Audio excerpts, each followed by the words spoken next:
Hi, everyone, and welcome back to another episode of My Best Life. In every conversation on this podcast, we ask one defining question. What does it truly mean to live your best life? Today, we're exploring a path to alignment that takes us deep into the multidimensional layers of the human consciousness. My special guest today is Ali Christos, a quantum hypnosis practitioner, music producer, and author. Ali specializes in helping individuals step beyond their everyday analytical minds to unlock trust, confidence, and the profound wisdom hidden within the subconscious. Driven by his own journey from self-doubt to deep spiritual exploration, Ali now helps clients navigate their inner landscapes to find clarity, purpose, and lasting relief. In this episode, Ali and I dive deep into the fascinating world of Quantum Healing Hypnosis Technique, widely known as QHHT. Developed by the late Dolores over 4 decades, QHHT is a unique hypnosis method that guides individuals into a deep theta brainwave state. This is the state of consciousness we naturally enter right before waking up or falling asleep. Ali gives us an insider's view of how a typical QHHT session unfolds. He explains that the process isn't just about exploring past lives for entertainment or curiosity. It is a purposeful journey into the soul's timeline. We discuss how the subconscious mind serves up specific memories, vivid metaphors, or parallel life experiences that hold the precise keys to the challenges we all face in the present day. Beyond past life regression, Ali sheds light on the most profound stage of a QHHT session, connecting directly with the higher self, or the subconscious. This all-knowing, deeply loving aspect of our consciousness can answer lifelong questions, uncover hidden family or emotional patterns, and even facilitate instantaneous physical and emotional healing. Ali shares inspiring stories from his practice, demonstrating what happens when we stop fighting our inner noise and surrender to this peaceful, healing space. Whether you are completely new to quantum healing, feeling stuck in patterns you cannot seem to break, or looking to amplify your own conscious awareness, this episode may reframe how you look at the power of your mind. Get ready to explore what it truly means to heal from the inside out. Are you ready to explore the depths of your own consciousness and unlock your hidden inner wisdom? Subscribe to My Best Life on your favorite podcast platform so you never miss an episode. And leave us a review to let us know how this conversation transformed your perspective. And now, let's dive into my conversation with Ali Christos. As always, thanks for listening. Ali Christos, welcome to the podcast, brother. Thank you, Peter. Thank you for having me. So I understand you're a certified practitioner of something called Quantum Healing Hypnosis Technique, or QHHT, which I was previously unfamiliar with, and I imagine that a lot of listeners might be unfamiliar with as well. So can we start off by talking about, well, what is this thing called QHHT and how does it relate to, I guess we'd call it regular hypnosis, and what's the difference? Great. Yes. So hypnosis is a natural, altered state of focused awareness, kind of like being very relaxed, how we are sort of in meditation. So it's similar to the moments before sleep or becoming fully immersed in a movie or a memory. So it's not mind control, as some may think. It's actually a heightened state of attention where the analytical mind quiets down and deeper subconscious materials become accessible. And QHHT stands for Quantum Healing Hypnosis Technique. It's a specific form of hypnosis that was created by the late Dolores, and it guides people into a deep, I cannot pronounce this, but it's somnambulistic state. Right. It's where your mind is in a theta brainwave, which is just prior to sleep. Sleep would be a delta brainwave.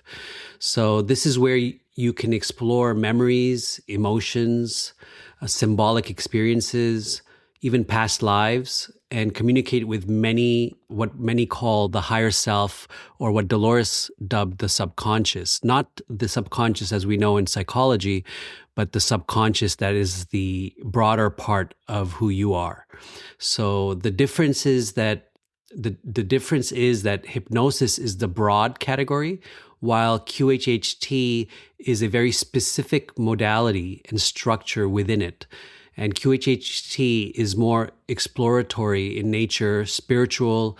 It's healing focused than most standard clinical hypnosis. It's less about giving suggestions and more about facilitating discovery, insight, and inner healing. Okay, well, that's a great start. Thank you for that. So, how long have you been doing this, and what was it that led you to this particular path? Well, my answer to you, Peter, because we know each other and we can speak this way, is that I've been doing this many lifetimes. Okay. Good answer. But in this lifetime, I would say that all of my life experiences, specifically as an adult, have brought me to this in a very powerful way. And why I say that is because for about 15 years, I was in real estate in New York City. And as you can imagine, that world is very different than the spiritual realms of yoga or QHHT maybe. And during that time, I had many mentors in the business realm who nudged me towards some spiritual books, one of them being Conversations with God by Neale Donald Walsch.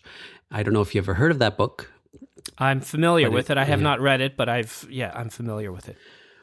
One of my all-time favorite authors and books is Conversations with God. It started out as one book, then two, then a trilogy. Now it's over 40 books. And for the first 10 years of my real estate career, I resisted reading any of that book because I would ask my coaches, what does this have to do with business? I was not interested in anything religious. In fact, I felt allergic to anything religious. Growing up in a conservative Muslim traditional household, I felt, a little bit like I wanted to explore spirituality, but on my own terms rather than someone telling me who God is or what the rules are, if you will. So 10 years into my career, I'm at a Barnes & Noble's bookstore and I go into the New Age section. And in front of me are all these books by Neale Donald Walsch, all the different Conversations with God. I pick up the last book, open up the last page, and I just wanted to know what happens in the end. Do sinners like me just go to hell, eternal hell? What happens, right? So I start reading, Peter, and I kid you not, I could not put down that book. I was in tears. It spoke to me in such a deep way. It spoke to my heart and my soul. I got to hear of a God that was loving, was compassionate, was understanding and wise. And it was something without me even knowing I've been searching my whole life. So that got me onto the road of researching more into who I really am, who are we, and what are we all up to beyond the surface. And that also got me interested in yoga. And I know that a lot of your listeners, including yourself, are into yoga. And I don't know if you know this about me, but I ended up getting my yoga certification in New York. And as part of my certification, I also went to India. And that journey was very moving for me because one, now that I look back and we talk about, for example, some of the great masters, including Jesus, who during the lost years was purported to be in India, it became more and more valuable for me to look back and see that journey and how that's impacted my growth and has brought me down the path to where I am now. So fast forward several years later, lots of, meditation practices that I've practiced, including the one where we met, which was Vipassana. And I came to know of this lady by the name of Dolores Cannon. It was my partner, actually, who introduced me to her a few years back. And my partner is very left-brained. She's very logical, very analytical. She's quite skeptical when it comes to these spiritual gurus. So for her to point someone out that she's interested in piqued my interest as well. So I looked further into Dolores, and when I would hear her talk, I felt so refreshed because there was no ego. There was a lot of wisdom and information that was very deep and interesting about the soul and the soul's journey prior to our current incarnation, or where we are right now and where we go afterwards. And all those things were super interesting to me, even as a child. But now I had this lady who was able to explain it in a very easy to understand way. And then I came to find out that she teaches the way that she accessed all this information, which became known as QHHT. So to bring it full circle, I ended up going into QHHT as a result of my research within the teachings of Dolores Cannon. And I wanted to just be able to access what she's accessing. And one of the things my partner said is that, hey, if you're going to change your whole career and go into becoming this QHHT healer, then at least you should try it 3 times on yourself to make sure that it's worth the time and investment and everything else. So I took her on the challenge, and ironically, she was at Vipassana while I was doing that. And I made the mistake, I would say, in hindsight, of doing 3 sessions within a very short period of time. I do not recommend that, by the way. If you're listening to this, don't do what I did. Do not. I did a session. My first QHHT session was on a Thursday, and then the following day on Friday, I did my second one. And by the 3rd day, I felt like I got hit by a truck. It was terrible. Oh, wow. It was amazing, but it was terrible. And the amazing part was that I got super incredible insights each time that I did it. The only thing that I didn't realize at the time was that I needed time to integrate. And now when I see my clients and, years later now that I've been practicing and helping people all over the world with QHHT and with PQH, which is the remote form of QHHT to simplify it. So we're able to do it not in person, but we can also do it remotely via Zoom or telephone call. And this is all now possible, which is really, really exciting because we can access people in remote corners of the world. We can access people who would otherwise not be able to come to us. We have people that are, for whatever reason, they may be hospitalized and they still want to get a session, but they can't physically come to us. So this opens doors to that as well. And there was a woman that had a phobia of driving, and she was able to get a session from the comfort of her home. So it's a really, really exciting time as a quantum hypnotist, if you will, because we're able to help people in ways that traditional medicine and spiritual healing practices may not be. So you mentioned, being encouraged by your girlfriend to read this book and, to explore this path. And I think you also mentioned her as being someone who is logical and analytical. And I think it's fair to say that, our society kind of has this preference for rationalism, for materialism, for, there's a definite preference for analytical minds. So, you're on this new path now. You're a QHHT practitioner, serving others, helping others with their journeys. So for people arriving with that, rational, analytical mind, how do you explain this concept of, what do you call it, the higher self that they can access through this technique? It's a very good question because most people that are in the spiritual realm, it's very easy for them to try this on if they've never experienced it, such as myself. I was in that in those shoes because I was already on the path of yoga and meditation and spirituality and seeing psychics and just exploring and being curious. But there are many that are out there that may be more rational, So I'll often say that think of the higher self as the wisest, least reactive layer of your own consciousness. So it's not separate from being floating somewhere outside of you, but a deeper level of awareness beneath stress, beneath conditioning, beneath fear, beneath social programming, and any of those survival patterns. So a rational person already accepts that the mind has multiple layers, right? Like you have the conscious awareness, you have subconscious processing, you have intuition, automatic pattern recognition, emotional memory. So the higher self can simply be viewed as the most integrated and expanded layer of that inner intelligence. So for example, your conscious mind may panic, but another part of you quietly knows the relationship is wrong. For example, your thoughts may feel chaotic, but on another layer of your senses, but on another layer, you sense what decisions actually align with your well-being. So it's like different parts of you, right? I remember when I was doing therapy, I've been going to a psychologist since I was like 17 years old at various times in my life. And it's helped me a lot to understand that there's different parts of us. So imagine that there's a part of you that knows, that has an inner knowing and understanding of the ultimate truths. And it's always been a part of you. Maybe perhaps you haven't accessed it yet, So that deeper knowing is what many traditions refer to as the higher self.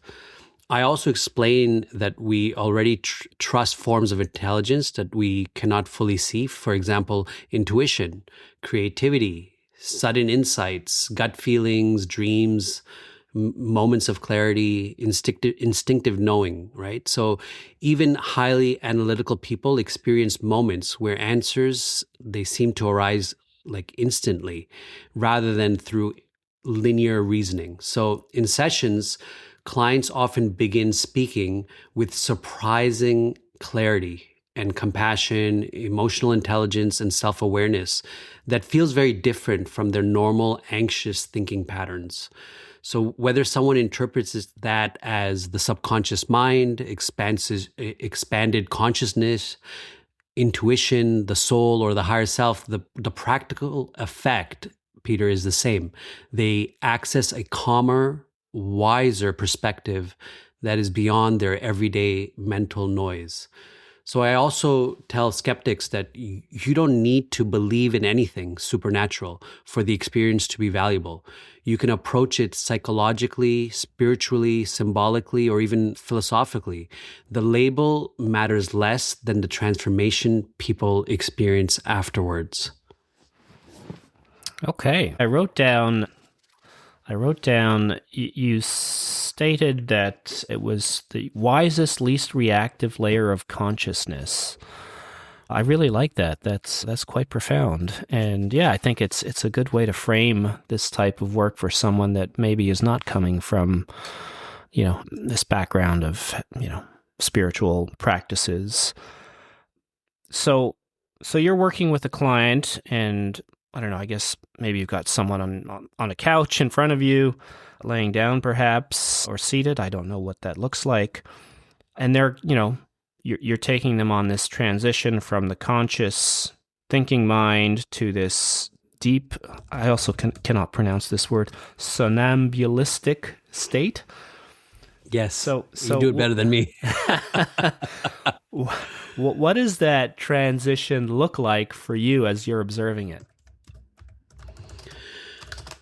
Great question. This is something that we are trained on, and it's something that distinguishes our type of therapy from other hypnotherapies out there, because when someone goes into that deep state of hypnosis, there are very visual signs that you can see. So the transition into the somnambulistic state is usually much more natural and subtle than people expect. So most people imagine hypnosis looks dramatic, like somebody suddenly switching off or becoming unconscious, falling to the ground.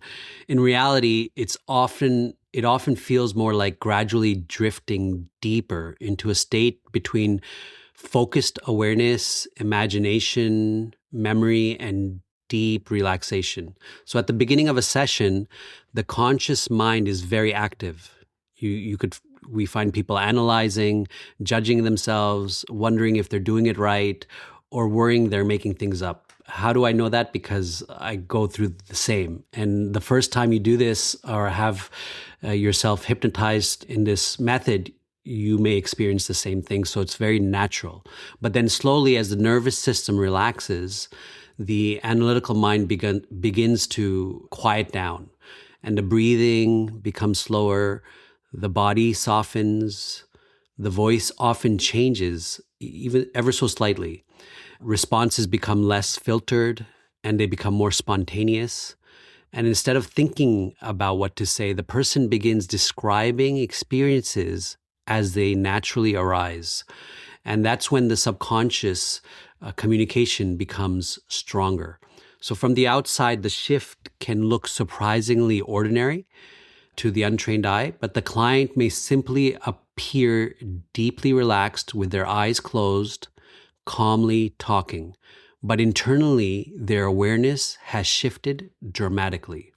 So in the somnambulistic state, imagination becomes more immersive. It's kind of like, you ever see the movie Avatar? Yes, yeah. So imagine you're seeing your own version of that movie. You're fully immersed in it. The emotions become easier to access. The symbolic imagery emerges naturally. The subconscious material flows with less resistance. Time distortion often occurs as well. You don't know if where you may be. And that's natural. It's normal because you're being drifted somewhere.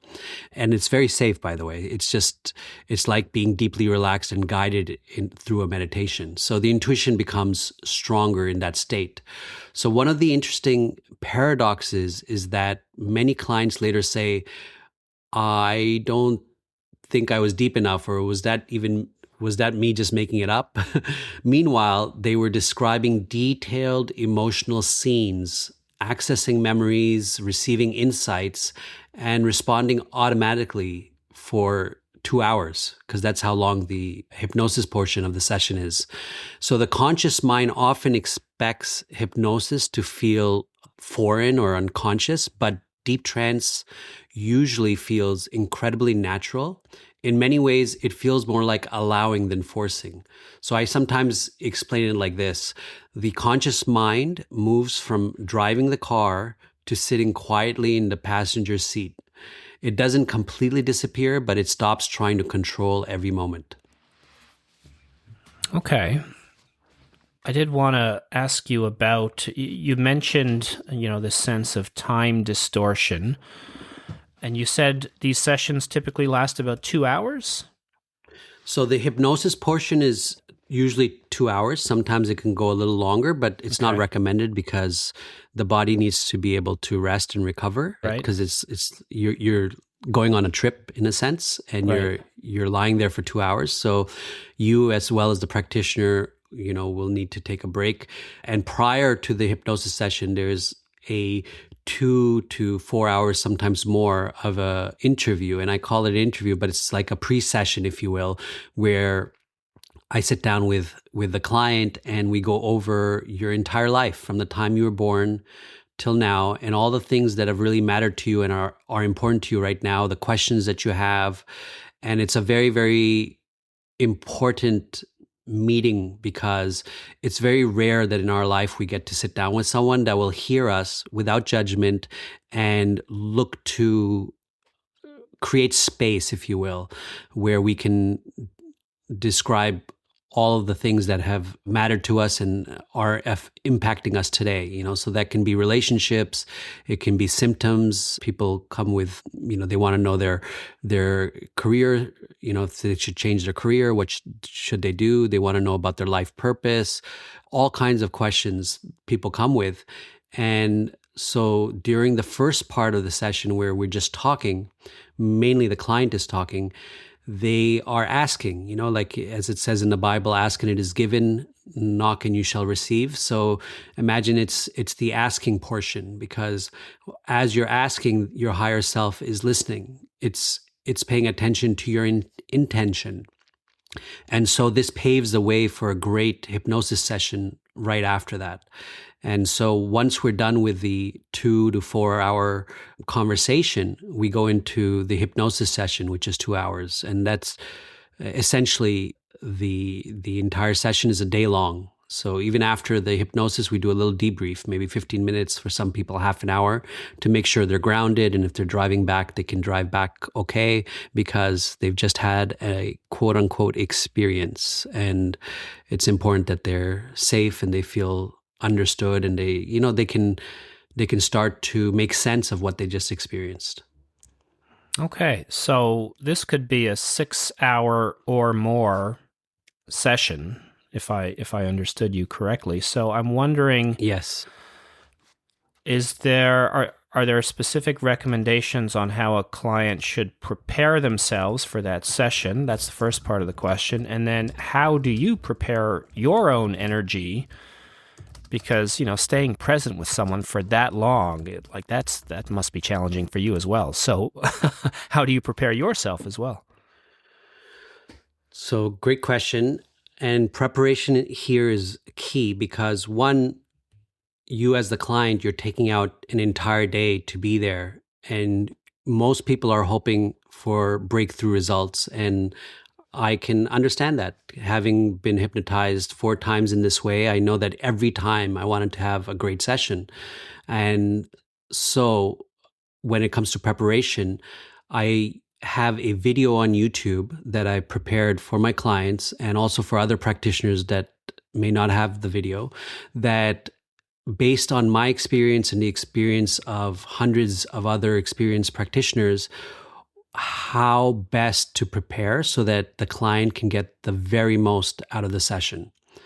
And by the very most, I mean to be able to go deep, to be able to see vivid visions, and have a dramatic spiritual experience if that's what they want. Or, maybe they want to get certain answers, to be able to get all the answers if possible. And I say that tongue in cheek because I remember I don't know if it was foolish, but it was out of my curiosity. In the first few times that I got hypnotized, I brought 33 questions with me. 33 is a very significant number to me spiritually, but now looking back, I feel bad for the practitioners because it's a lot of questions. When you're being hypnotized for 2 hours, the question portion, if you will, of the hypnosis is the latter half. So you have about an hour to get all your questions answered. And it may seem like, hey, you can just go one after another, but it's not recommended, because what you want to do and what an experienced caring practitioner will do is they will dig deeper into your most important questions. So for example, if you say, hey, I've had this shoulder pain in my right shoulder and I want it healed, right?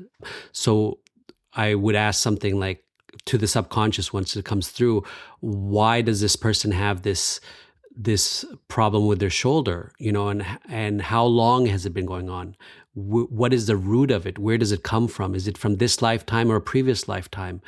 And what do they need to know about it? What are the emotions that are attached to it? Where in their body are they also interrelating to this issue? So for example, I had this lady recently that came to me. She was in the military for over 3 decades, and she was also a nurse practitioner as well as a medical aide for many, many years. And so she, on the right side of her body, she was having all sorts of symptoms. Her right shoulder was giving her pain. She was having ringing of the ears in her right ear. She was getting headaches on the right side of her head. And what's very interesting, Peter, is that one of the things that we've come to learn from all the sessions that people have had and shared insights is that whenever there's symptoms on the right side of the body, it has to do with the current life. Whenever there's symptoms on the left side of the body, it usually has to do with a past life. And so armed with information like that, as well as knowing that every symptom or disease that we experience is related to emotions that we've carried. And once we realize those emotions, where they come from, and we get clarity on why we felt that way and why we created what we've created, then oftentimes we find that the answers bring about healing. And oftentimes it's instantaneous. Okay, fascinating. I'm curious to dive in a bit more to the actual mechanics of these sessions, and you've already kind of touched upon this, but I'd like to understand it a little bit better. So you were saying, there's a 2 to 4 hour session where the client is essentially, reliving their life history, and then during the hypnosis session, which is about 2 hours, you mentioned that they come prepared with a certain number of questions, if I understood correctly. And then is it that you are reading out those questions to the client and then their, deeper, higher self is responding? Is that what it looks like? Yeah, so this is the fascinating thing. All of the answers come from the client's mouth. And that's part of what distinguishes this from a psychic reading. In a psychic reading, you have a psychic that interprets what they're seeing. Whereas here, what's really powerful is that the wisdom comes through your mouth. And, for a lot of people, this is very surprising because they're not familiar with this kind of an experience. But if you've been meditating for a long time, or you've had experiences where you've accessed guides or higher wisdom, then it will not be as foreign to you. But yes, the first part of the hypnosis portion, we guide you into experiences either in this current life, past life, parallel lives, or future life. Wherever you're meant to go, you will go and experience. And we are there as the guides.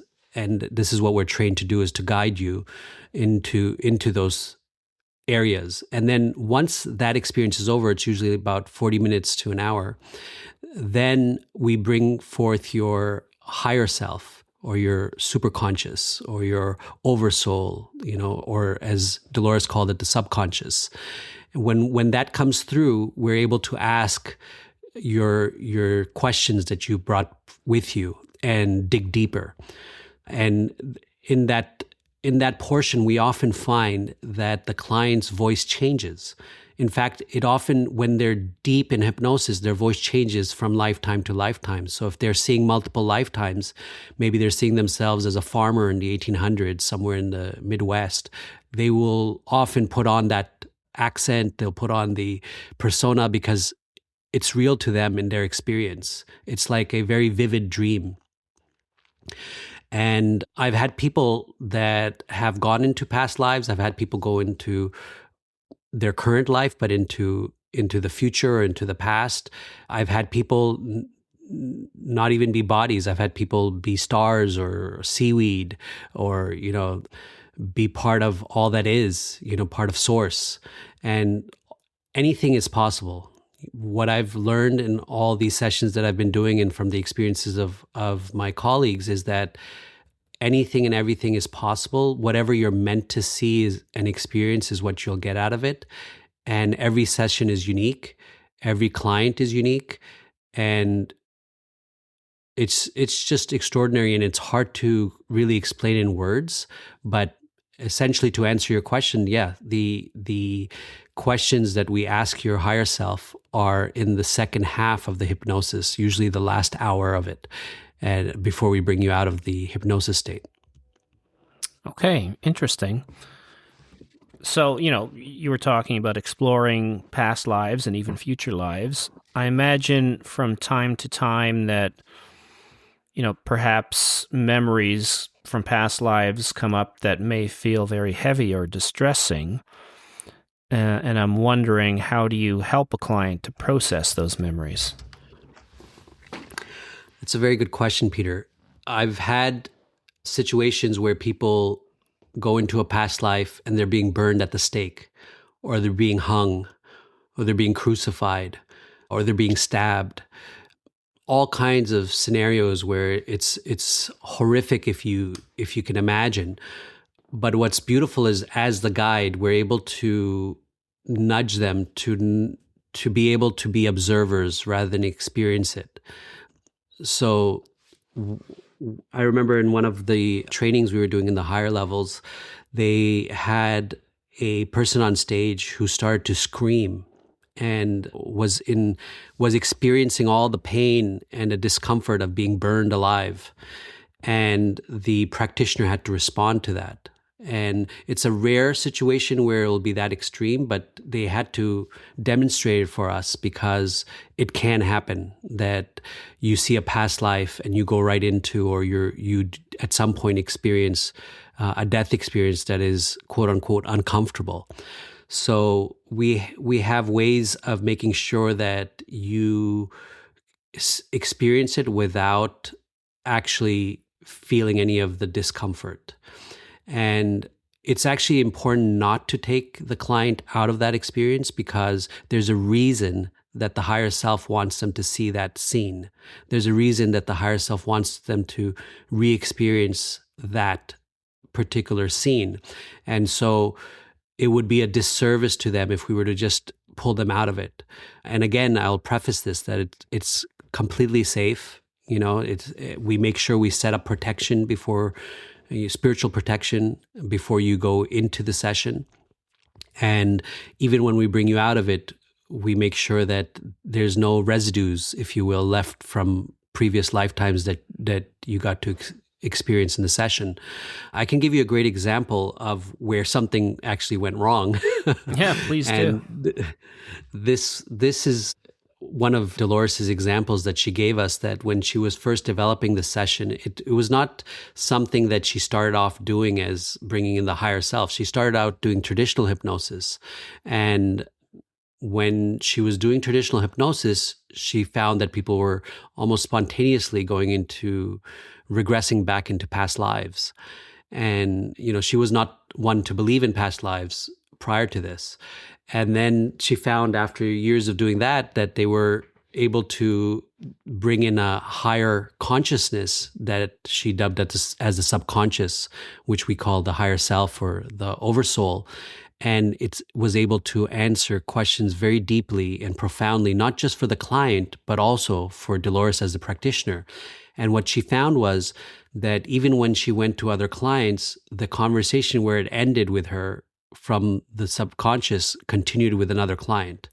So it was accessing a part of us, as imagine as a collective consciousness, we're all connected at some level. And there's that part of us that is always with us, always aware, always conscious of what is best for us. And we're able to access that through different people in different sessions. So in this particular session where Dolores was still developing QHHT, there was a woman that had an experience of being hung to death. And when she came out of the session, she went to the restroom and gasped, because what she saw was a rope mark on the left side of her neck. And so she called Dolores, and Dolores was surprised to see that, because at that point she had not developed certain protections that were needed. She was still developing the technique. And so she called her son, who was waiting in the waiting room downstairs, and she called him up and said, "Hey, what do you see?" And he says, "It looks like a rope burn on her neck." And Dolores is like freaking out, but the client even more so. And then Dolores had to basically talk to this woman's body and her neck until the signs of that rope burn went away. And since that time, she developed techniques to make sure that that doesn't happen again, because the client's safety is a priority. And so now, before we bring a client into the hypnosis session, we set up protection for them, and we have a very specific way of doing that. And then when we bring them out, we make sure that none of the entities or the memories that they experience are going to affect them in any negative way. And so that's something that has also been developed by Dolores over decades of experience and with thousands and thousands of clients. And so that's how we ensure the client's safety. And now, to answer the part where you were saying, how do I prepare? Yeah. Well, partly I've been preparing my whole life, and perhaps many lifetimes, but more specifically for this particular sessions, how I prepare is in the beginning I would fast, but I find that it's not necessary anymore, because when I was fasting, I was able to channel alongside my client as they were experiencing things. I would also view things and feel things and be able to interpret them in a psychic way. And now I make sure that I don't have a heavy meal. I make sure the client doesn't have a heavy meal. They are supposed to dress very comfortably. Some people even come in their PJs. It's completely normal.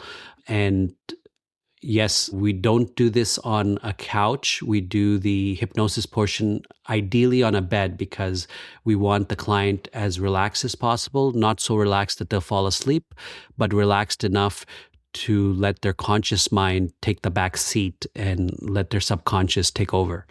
And so trust is super important. Being able to relax is super important. And being present and creating that space is very, very important. So as part of the preparation, I do many other things as well. For not all practitioners do this, but for me, I set the space so that it feels sacred, because for me, every client that comes in, it's a sacred experience. They're taking time out of their busy day, their life, to have this session. And I understand that the session can have dramatic positive impacts on their life. So I want to make sure that they get the most out of it. And to that end, if I feel called to it, I will, light some incense. I will play some Om chants, just to cleanse the energy and prepare the space and myself for the session. And then during the session, I make sure that, we're not disturbed. I try to have the sessions at my home, because I know that I can control the environment here, and the bathroom is accessible for me and the client should we need it. I also have plenty of snacks, because it could be a long session. But believe it or not, Peter, I've had sessions in a car and they've been successful. Oh, wow. Interesting. In the parking lot of No Frills, of all places. Wow. Okay. And it was this gentleman's first time ever being hypnotized, but hey, it worked. And the reason I tried it was because another practitioner led me onto it. She said she had a great experience. She was hypnotized in a car. At first, I gasped. I said, "Is that even allowed? Can you do that? Does it work?" And she goes, "I had this incredible spiritual experience, and yes, it works." A lot of it depends on our intentions, right, and the intention of the client. Most clients that come in, they have a very strong yearning for fixing something in their life, either a repeating pattern that they don't want, that no longer serves them, or an illness or a relationship or something going on in their life that they want to be unstuck or to be able to fix. And so the intentionality of things is super, super important, because it will bring about a hypnosis session that is deeper, more profound, and ultimately give them the answers that they're looking for and more, if it's done in the right way. So I hope that answers your question. Oh, it certainly has. So yeah, there was a lot in that answer that I'd like to dive into. I'm just wondering, like before clients get into these sessions, you've got this unhealed trauma, or I guess in some traditions they would call that, karma from past lives. So how does that unhealed, let's call them karmic ties from previous lifetimes, how do they typically manifest in a person's current daily struggles? Yeah, very good question. Very important one, too.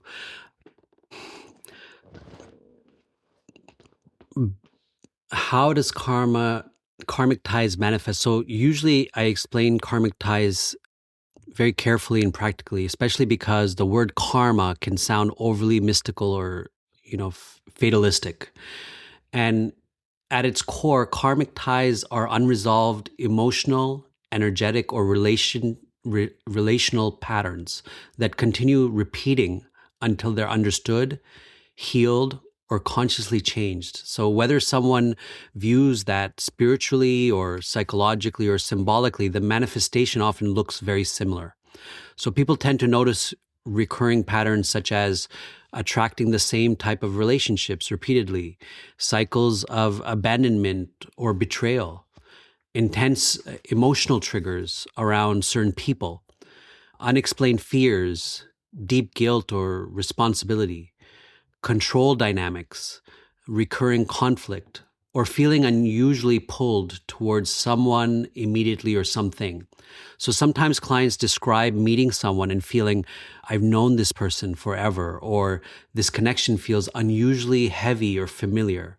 So in regression work, those dynamics are sometimes linked to unresolved experiences, emotional contracts, or unfinished lessons from other lifetimes.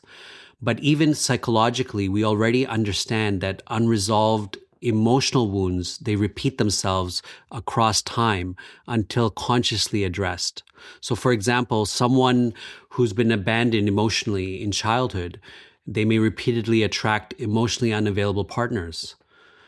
Someone who felt powerless may unconsciously recreate control struggles. Someone carrying guilt may continuously over-sacrifice themselves for others. So whether we call it karma, subconscious conditioning, attachment patterns, emotional imprinting, or soul memory, the pattern itself is real. So one thing I emphasize is karma is not a punishment. Many people think karma means, oh, you did something bad, now you suffer. But in my experience, karmic patterns are usually more about balance, learning, awareness, and emotional evolution. The subconscious often seems less interested in blame and more interested in understanding. So the goal is not becoming trapped in old stories forever. The goal is becoming conscious enough to stop unconsciously repeating them. And interestingly, once someone truly understands the emotional root of a pattern, the intensity of the karmic cycle often begins dissolving naturally and many times instantly. Okay, very interesting. So I'm wondering, naturally, you work with clients and as a responsible practitioner, obviously you have to maintain client confidentiality. But I am wondering if there are, anecdotes that you can share from your practice of, let's say some of the more profound or unexpected sessions or things that a client has said to you. Are you able to share any of those? I can. Many of the clients that I see give me permission to share their sessions. In fact, I have many of my sessions on YouTube. Oh, interesting. And I'm very grateful to these clients because for my benefit, but also for the benefit of humanity, we were able to put those out there for the public to see. And it helps to dissolve a lot of the myths and misunderstandings that people may have around this type of work. So to answer your question more specifically, I've had a couple of sessions that have been really, really outstanding. One of them, I had a lady that she was in her 60s, a little bit overweight. And after, the healing portion of the hypnosis session, she went from lying on her back to lying on her side. And at the end of the session, she was in tears. And I asked her what happened. Are you okay? And she says, I can lie on my side. I said, yeah, what's the big deal? I see that. And she's like, no, you don't understand. I haven't been able to lie on my side for a long time. I said, how long? She says, over a decade. Wow. And she said, this is the first time I've been able to lie on my back. And she was on her side, sorry. She was on her side for a good half an hour. And she couldn't even do that for a minute before. And so this was one of the most immediate results that she experienced. And the second most prominent thing that came up was she realized in the debrief part of, at the end, she told me, she says, you know what? I just realized something. I said, what? She says, I realized why, because she started to date again. She's in her 60s and she's single, and she's always been, she has a very mixed race family. And so she's not racist or anything, but she was surprised that for whatever reason, she was swiping left on all the Chinese men. And she didn't know why. She didn't know why. And she's had this kind of aversion to China and Chinese, although she's very embracing of all other cultures. But what was interesting, Peter, was that the past life that the subconscious took her to was in China. In the 1500s, she was 12 years old. She was made to go into a brothel/temple at the age of 12 as a young girl. And all these adults there, she knew were going to defile her. And she experienced knowing that happened to her. And then when we fast forwarded in that life to other important days, we saw that she was running away with 4 children, one of whom were her own, and the other 3 she adopted. And she was saving them from the same fate. And she went through this lifetime just trying to make sure that no one else, no other children experience what she experienced. And then when the higher self explained in the session why they showed her that, and that, she was able to find healing and understanding that, okay, why she was so averse to China and Chinese culture and Chinese men. And because of that experience, she was able to find answers that resulted in her healing, and she was able to let go of that aversion. Wow, that's fascinating. I'm wondering now if she's found herself a Chinese partner. May well have. It's Toronto, so there's no shortage of great Chinese men. It's a very multicultural city. Yeah, so that's just one example. Another example that I want to share with you and your guests, your listeners, is I had this young lady who lost her parents a few years back, and she's been carrying a lot of guilt with her. This was not her first session. She's had sessions by others, but she came highly recommended by her sister, who is a practitioner, but she's watched my videos and said, hey, you have to see Ali. He's really, really good.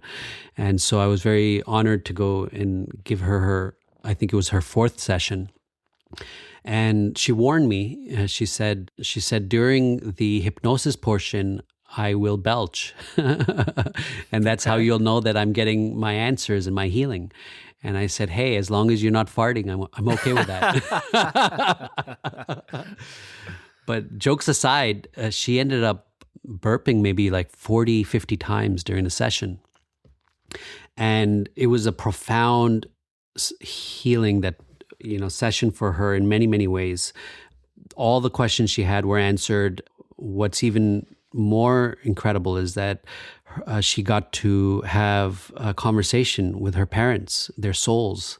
Her mom came through, her father came through, and she cried like a baby, my God. And it was so emotional, Peter, that I was crying because at that time I was still starting out in my practice, and I hadn't experienced something so touching as this.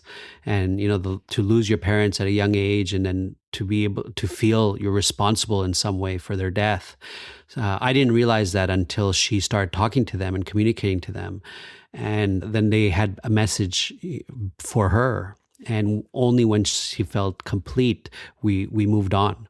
And that portion of the hypnosis alone was so healing for her. And I felt it, she felt it, and she also said afterwards that she's so, so grateful. And, I talk to her on a regular basis. Many of my clients I stay in touch with because, as you can imagine, the things that come up are so moving and so profound and oftentimes very dramatic that it's hard for anyone else to understand what they've experienced.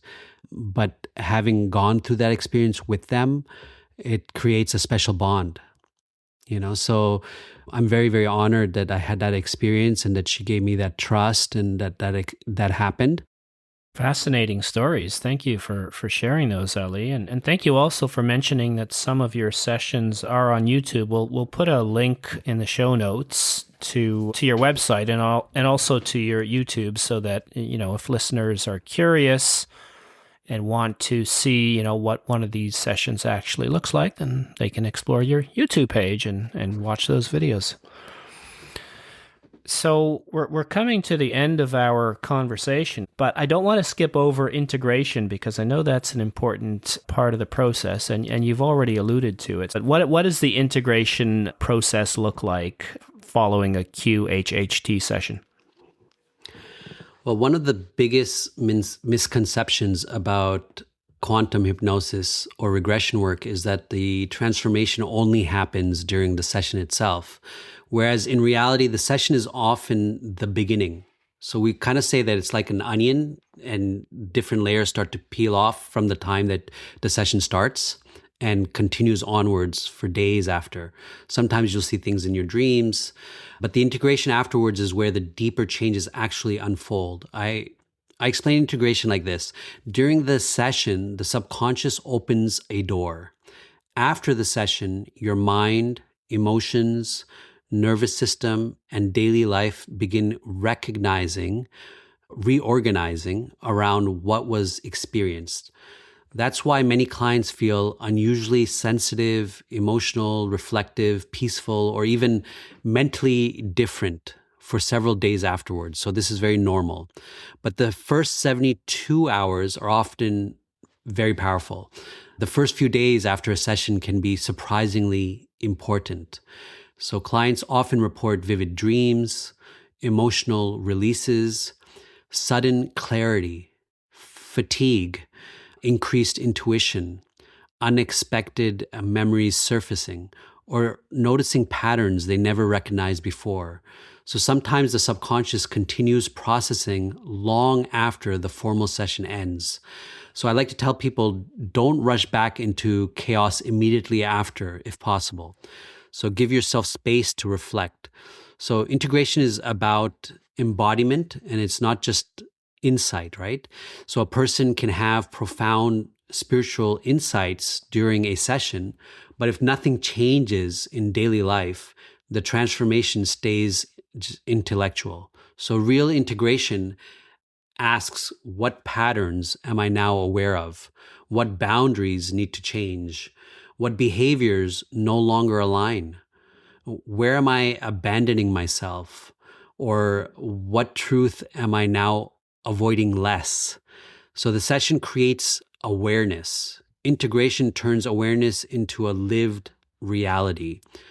So listening to the recording is one extremely important part that we encourage. I strongly encourage clients to revisit their session recording multiple times. Why? Because during trance, people often don't fully absorb everything consciously. But when they listen later, they suddenly hear emotional truths, subconscious language, patterns, insights, or guidance they completely missed during the session itself. So it's very common for clients to say, "Oh, I don't remember saying that."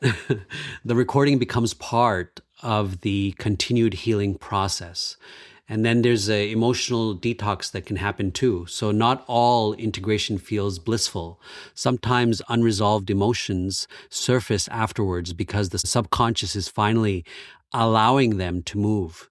So a person may temporarily feel emotional or raw, tired, reflective, or more aware of like unhealthy dynamics in their life. So that doesn't necessarily mean something went wrong. Sometimes it means something real was finally acknowledged. And healing is not always like immediate euphoria. Sometimes it's just increased honesty. So the nervous system needs time to catch up. So one of the things I've learned is that insights can happen instantly, but the embodiment, it takes time. So a person may intellectually realize, oh, I deserve peace, I deserve love, or I don't need to stay in survival mode, or I've been repeating this pattern for years, but the body and the nervous system may still need weeks or even months to fully adjust to that realization. That's why gentleness matters afterwards. Gentleness with yourself, compassion with yourself. So some practical integration matters more than the spiritual highs, because that's essentially what you're experiencing in the session is a very spiritual high. And so I always tell clients the goal isn't becoming addicted to mystical experiences. The goal is becoming more grounded, authentic, emotionally free, and aligned in your ordinary day-to-day life. So true integration often looks very practical. It can mean healthier boundaries, calmer reactions, more self-trust, less self-abandonment, improved relationships, better emotional regulation, or finally making decisions that they were afraid to make before. So the most powerful sessions, Peter, are not always the most dramatic. They're the ones that quietly change how someone lives afterwards. My favorite definition of integration is that integration is when the wisdom from the session stops being a memory and starts becoming the way you actually live. Beautiful. Ali, this has been such a fascinating conversation for me as someone who had, as I said earlier, no prior knowledge, no prior experience with QHHT. I'm genuinely curious now to maybe try a session one day. I do have one last question for you, though, before we wrap things up. The theme of this podcast is living our best lives. I'd like to get your perspective on what that means to you. To me, living your best life is not about constant happiness, luxury, or status, or performing success for other people. It's about alignment. Alignment with who you truly are, how you live, what you value, and the life you're actually creating day to day. A lot of people spend years living according to survival patterns, social expectations, fear, or the need for approval. They become disconnected from themselves, trying to become who they think they're supposed to be. I know because I was that person. So for me, living your best life means slowly removing those layers. It means being honest with yourself, trusting your intuition more, abandoning yourself less, creating peace internally, and living in a way that feels authentic rather than performative. So it doesn't mean perfection. You can still have anxiety. I know I often get it. You can still have challenges. I know I have much of those. You can still be growing. We're all growing all the time. I'm growing every day, every moment. But there's a difference between struggling while connected to yourself versus struggling while completely disconnected from yourself. I think a meaningful life is less about chasing endless external achievements and more about emotional freedom, inner peace, meaningful relationships, purpose, presence, creativity, love, and authenticity. Ironically, many people discover their quote unquote best life not by adding more to themselves, but by releasing fear, releasing guilt, releasing shame, releasing constant comparison and the pressure to constantly perform. And honestly, one of the biggest signs someone is living more authentically is simplicity. And that's one of my favorite words these days, simplicity. They stop trying so hard to impress everyone. They become more comfortable being themselves. Their nervous system softens. They feel more present, more real. And as I'm saying this to you and the listeners listening to this, I'm saying it to myself. To me, that's success, not becoming someone else, but finally feeling safe enough to fully become yourself. Ali Christos, thank you again for joining me on this episode of My Best Life. This has been a really insightful conversation. Again, I've learned so much, and I really appreciate you sharing your time and your perspectives. Thank you for having me, and thank you to the listeners for listening.